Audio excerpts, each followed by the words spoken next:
along with us, and we will start with Richard Thompson. You got the mute button on. There we go. Coach, could you just comment on the emergence of Morales and Franklin as red zone options later in the season?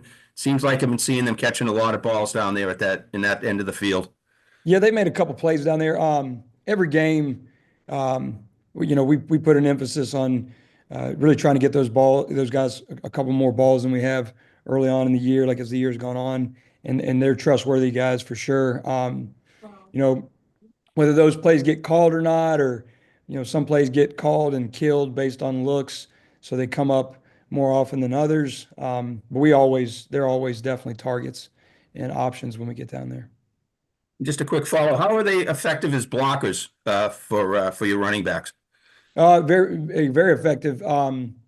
Both savvy football players, and we put a lot on their plate of specific blocks they have to execute and adjustments that they have to make within those schemes based on different looks. Those guys have been very reliable for us all year.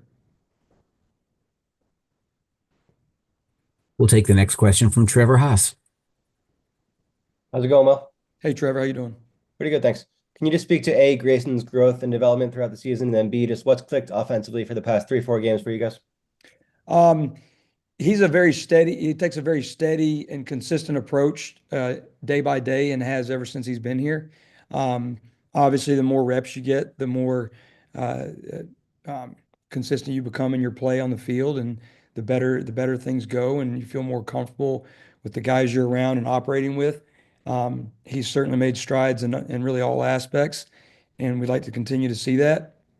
And then as far as what's clicking, guys are making plays and guys are stepping up in whatever position it may be, whether it's a receiver or tight end or offensive line doing some good things for us. It's a matter of everyone doing their job. And so, I don't want to say that it's clicked more than it has before.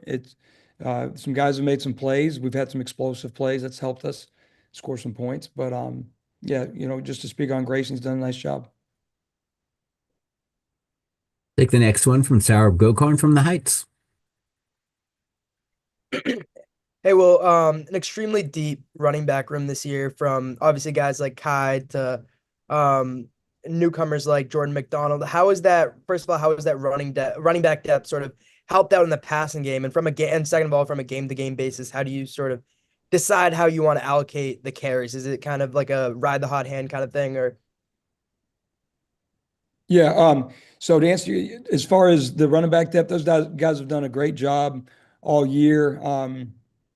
They all have a little bit different skill set, and certainly, Jordan coming on late in the year has added some depth in that room with some. He's made some plays when he's got some opportunities with some carries. As far as during the game, riding the hot hand, like that's part of it. Some guys, when things are going well, we will continue to feed them and get them the ball. And certainly, if you got a good run game, it's always going to help your passing game. Everything we do here revolves around the running game, and if we were able to run the football, play action pass is good, movements are good, screens are good, and it puts us in situations on third down potentially that we're on track, and that's important for us when we're trying to drive the football. Thank you, Coach. We'll take the next one from Sam McEwen from the Omaha World Herald. Yeah, I have a couple of questions. First question I have is, I think you were a GA Penn State in 2013 when John Butler was the offensive coordinator. What do you remember about him, and how much are you looking forward to just sort of matching wits with him on a couple Saturdays from now? Yeah, no, I was a GA on defense, and Coach Butler, John was the D coordinator. Learned a lot from him. Had a chance to be with him there, and then also he was in Houston with us for a couple years. John's a great coach and does a great job. He did a great job at Penn State and in Houston with those guys, and looking forward to it. Like always, looking forward to competition and getting our guys out there and getting our guys prepared and ready to go. But yeah, that's to answer your question. I did also want to have a follow-up on Grayson. So, you guys have to make a decision, you and Coach O'Brien about who's going to be the starter after that Syracuse game to make your decision. Did you guys think that Thomas was just going to leave? And when that moment happens, and you have to kind of go to the offense and the team, you got to talk to them about it. What was kind of going through you in that moment, trying to figure out, okay, how do I manage this moment when this guy that started here for 2.5 seasons just walked out and we're anointing this other guy?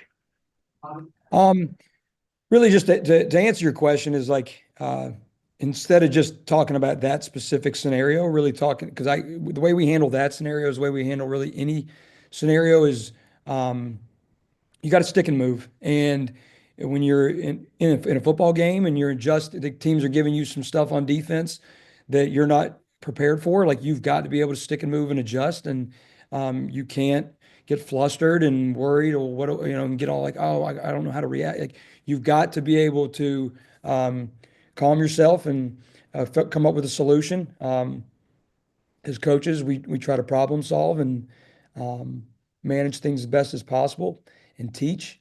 And so, just that's scenario is whether it's that or anything that comes up is it's whether it's a next man up mentality or making things work, whatever the hand you've been dealt with, putting people in the best position to succeed, like all those things come into play. And certainly in that scenario that happens.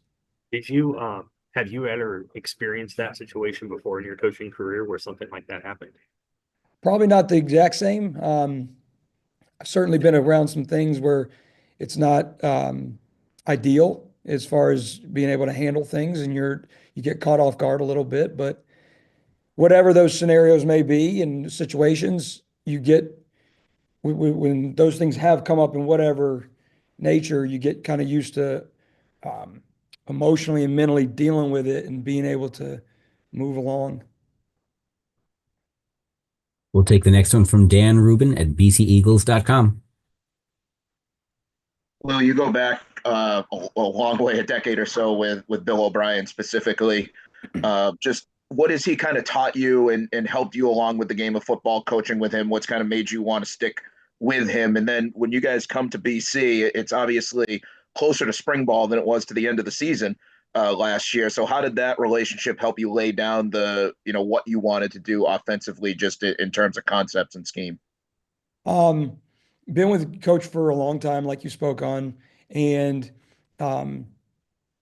really for multiple reasons. One, I was learning a ton of football from coach, and in all areas, not just offense. I mean, I was on defense on his staffs for 4 years before I was on offense. But I'd say the main reason I like working with and for Coach O'Brien is he believes in the same things I believe in. My dad was a football coach, and when growing up, physicality, discipline, toughness, like all those things, hard coaching, like tough love. That's how my dad coached guys.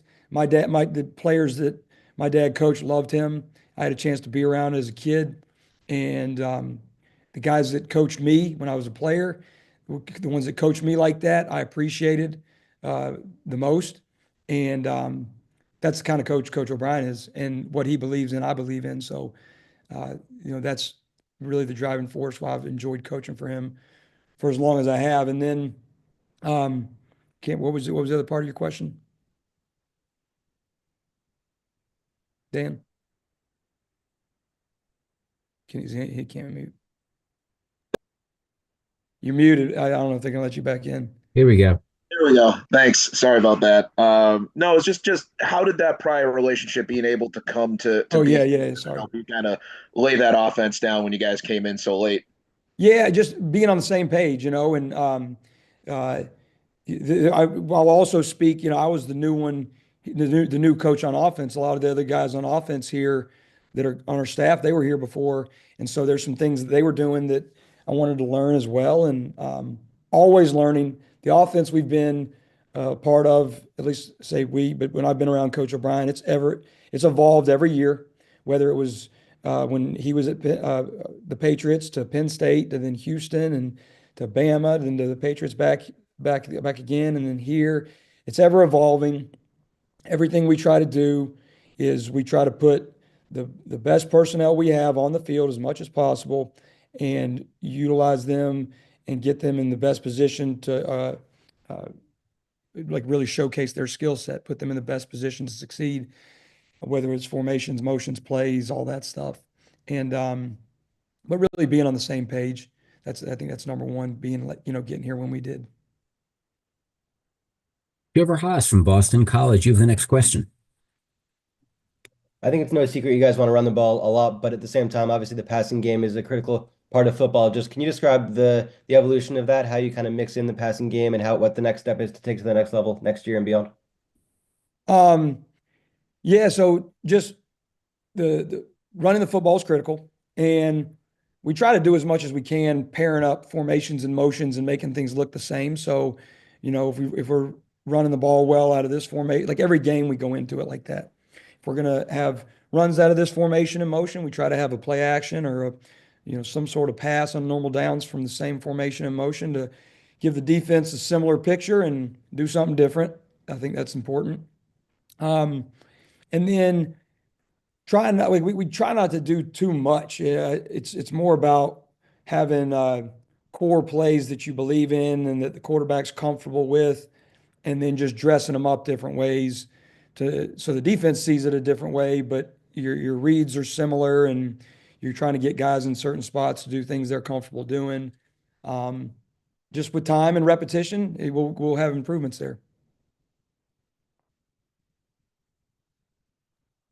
We'll take the next one from Saurabh Gokarn from the Heights. Well, correct me if I'm wrong, but I believe this is your first season calling plays at the Division I level. Looking back this regular season, both through the ups and the downs, what are some of the things that you learned that you'll carry with you both looking to the bowl game and next season and beyond? I've learned a ton. I've learned a ton. Calling plays is whether being in a coordinator role, and it's just a different job description, and some of the duties you're asked to do throughout the week are just a little different than what it is when you're an assistant, a position coach. But just some of the things as the season's gone along in preparation, maybe a scenario comes up in a game and you're like, dude, I wish I was a little more prepared for that. And then so you do the very next week, you have an answer for something that could come up. And that's really, it's just you build off your experiences. And so things that happen in games, whether good or bad, I try to, put my memory and better myself as a play caller. So if those scenarios come up, I got a better answer and can react faster. And but it's like anything else. Like that's why experience is so important. I think I personally as a coach, I'm 39, but so I'm still young, and I learn all the time. And the more experience I've had and being around some of these great coaches I've had a chance to be around, I learn from them all the time. And so then the experiences I have as a play caller just help me along the way to build on. Are there any other questions for offensive coordinator Will Long? Again, please use the raise hand function. Going once, going twice. Coach Long, thank you very much. Really appreciate the time today. All right. Thank you, guys.